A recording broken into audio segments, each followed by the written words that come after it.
लग्न झालं। ज्यावेळी मुलीचं लग्न होतं आणि लग्न झाल्याच्या नंतर मुलगी सासरी नांदायला निघते। ज्यावेळी मुलगी सासरी नांदायला निघते त्यावेळी ती मुलगी आपल्या आईच्या गळ्याला धरून रडायला सुरुवात करते, बापाच्या गळ्याला धरून रडायला सुरुवात करते। सर्व गाव त्या मुलीला वाट लावण्याकरता लग्न मंडपामध्ये जमतं।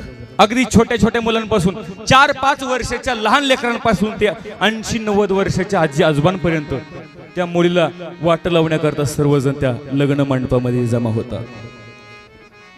सर्व गाव त्या मुलीकडे बघून रडू लागतं। मुलगी आपल्या आईच्या गळ्याला पडते आणि दाहे मोकळून रडायला सुरुवात करते, बापाच्या गळ्याला पडते आणि हंबरडा फोडून रडायला सुरुवात करते। हे बघून सगळं गाव रडू लागतं। अरे आई रडली यात काय नवल, त्या पोरीचा बाप सुद्धा रडू लागतो। त्या मंडपातील महिला रडतील यात काय नवल, थोडासा विको द्या। त्या मंडपातील महिला रडतील यात काय नवल दादा, पुरुष सुद्धा त्या दिवशी ढसाढसा रडू लागतो।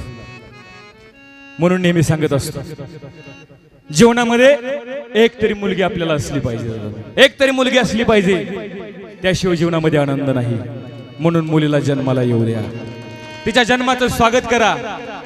काही लोक म्हणतात मुलगा पाहिजे, मुलगा वंशाचा दिवा आहे, पण त्यांना माझं सांगणे दादा, मुलगा जर वंशाचा दिवा आहे ना तर ती मुलगी सुद्धा वंशाची पंथी आहे हे आपण विसरलं नाही पाहिजे।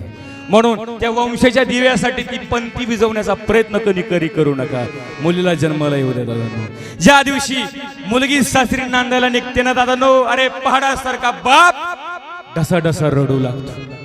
आई झाल्याशिवाय आईचं अंतकरण कळत नाही आणि बाप झाल्याशिवाय बापाचं अंतकरण कळत नाही। त्या मुलीचा बाप हंबरडा फुडून रडू लागतो। इतर दिवशी कधी रडत नाही बाप, कारण त्याला रडता येत नाही ना, कारण तो गडी आहे। इतर दिवशी जर तो बाप रडला तर लोक म्हणतात अरे गड्यासारखा गडी, आणि बाईसारखा रडतोय हातात बांगड्या भर, रडता येत नाही दादा त्याला, कारण कुटुंबाची जबाबदारी त्याच्यावर असते, कुटुंबाचा प्रमुख असतो। लहानपणी त्याची आई मोरते त्याला रडता येत नाही, त्याचा बाप मोरते त्याला रडता येत नाही, कारण लहान बहीण भावाचा त्याला आधार व्हायचा असतो, जबाबदारी असते, रडता येत नाही। पण त्या बापाची लेक सासरी नांदायला निघू द्या, अरे पहाड्यासारखा दिसणारा बाप मुलगी सासरी वाट लावताना ढसाढसा रडू लागतो। कोणी असू द्या बापगड्या, पहिलवान असू द्या, आमदार असू द्या, खासदार, नवे मुख्यमंत्री असू द्या, पण त्याची लेक सासरी नांदायला निघली तर त्या बापाला रडू आवरण्याचा प्रयत्न करतो, पण रडू आवरता येत नाही। म्हणून दादांनो एक तरी मुलगी पोटी असली पाहिजे। काय असते लेक ऐका दादांनो, दिसाड दिस गेले थोडे सुखे थोडे ओले, मुक्या काळजाची आग थेट आभाळाला बोले,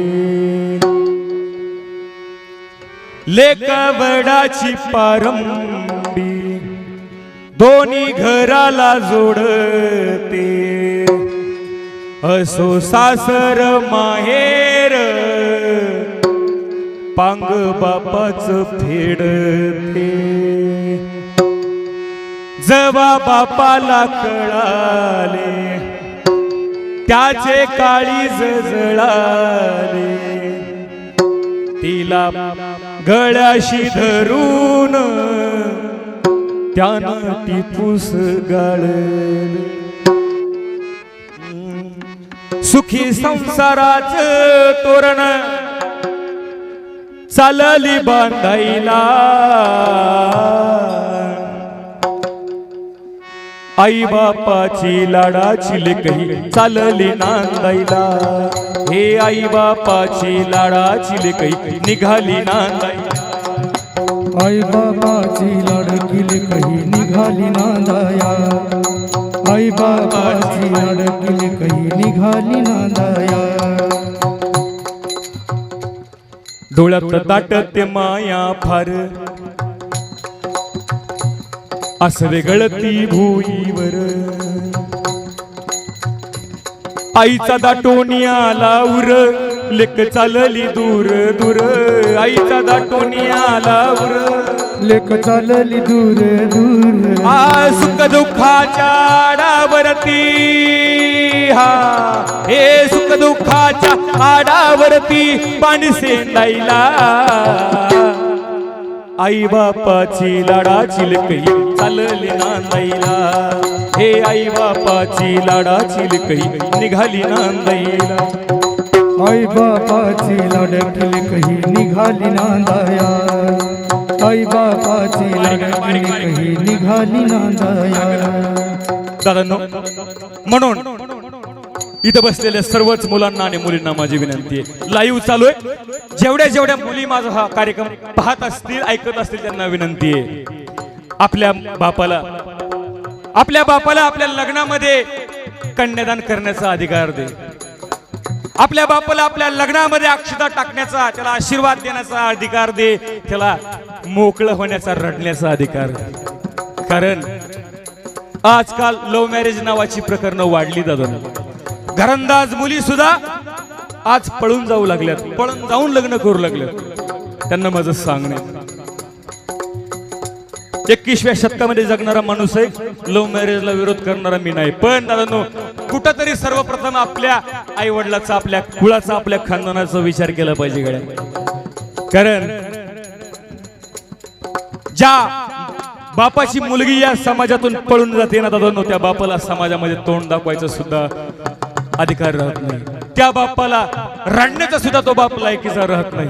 म्हणून नेहमी सांगत असतो मुलांना आणि मुलींना दोघांना पण सांगत असतो की लग्न आपल्या आईवडिलांच्या पसंतीने केलं पाहिजे. बारीक त्याला कारण दादांनो, एक वेळ आपली पसंती चुकीची ठरेल, पण आपल्या बापाची, आपल्या आईची पसंती कधी चुकीची ठरू शकत नाही.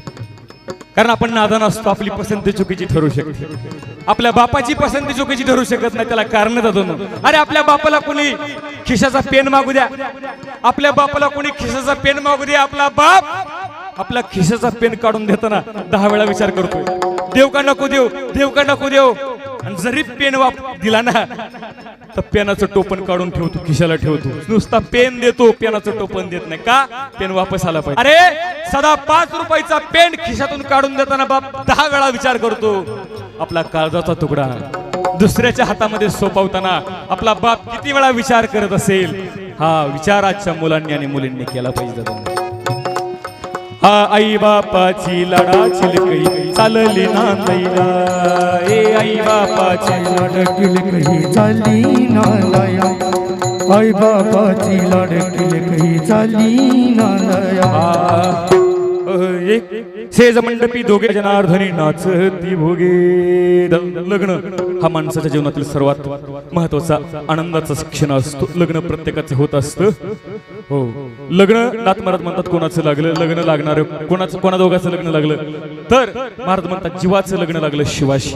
आणि जोपर्यंत जीवाचं लग्न त्या शिवाशी होऊ लागत नाही, तोपर्यंत या जीवाची सुटका होत नाही. म्हणून सेज मंडपी दोघे ती दोघे एका जनार्दनी नाचती भोगे. यानंतर सुंदर या ठिकाणी गवळण होईल, त्याच्यानंतर आणखी भरपूर कार्यक्रम शिल्लक आहे. मला आमच्या